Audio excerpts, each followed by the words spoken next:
Salut à tous, bienvenue dans cette nouvelle vidéo.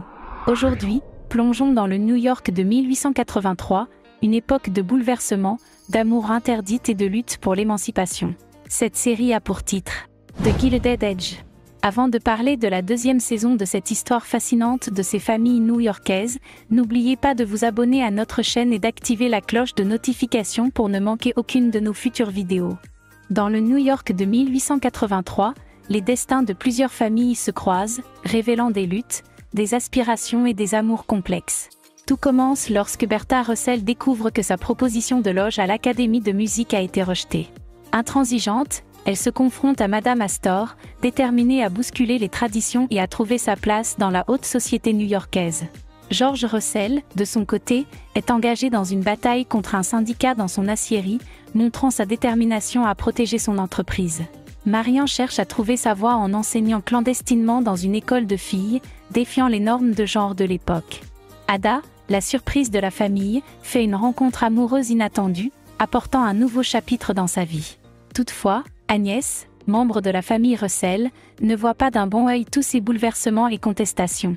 À Brooklyn, la famille Scott tente de se remettre d'une révélation choquante, tandis que Peggy, embrassant son esprit militant, accepte de travailler avec Thomas Fortune au New York Globe, s'engageant ainsi dans la lutte pour le changement social. Dans cette période de profond changement, l'amour occupe également une place centrale. Les vies des personnages sont marquées par des aventures inattendues, des tentatives de séduction intéressées, des fiançailles et des mariages. L'évolution de la société new-yorkaise est ainsi mise en lumière, oscillant entre des traditions bien ancrées et les aspirations individuelles qui prennent forme, tout cela sur fond de tourbillons amoureux.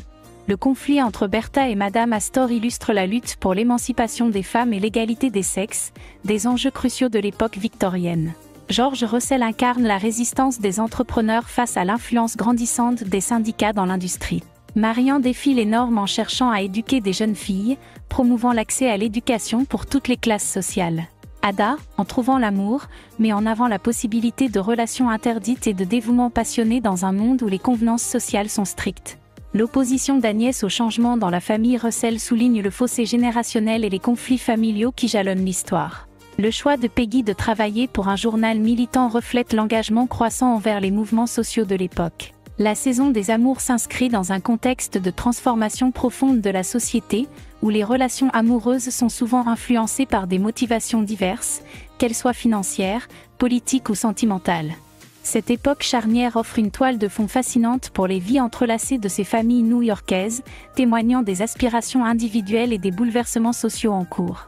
En somme, l'année 1883 à New York est marquée par des bouleversements dans les sphères professionnelles et personnelles des familles Russell et Scott.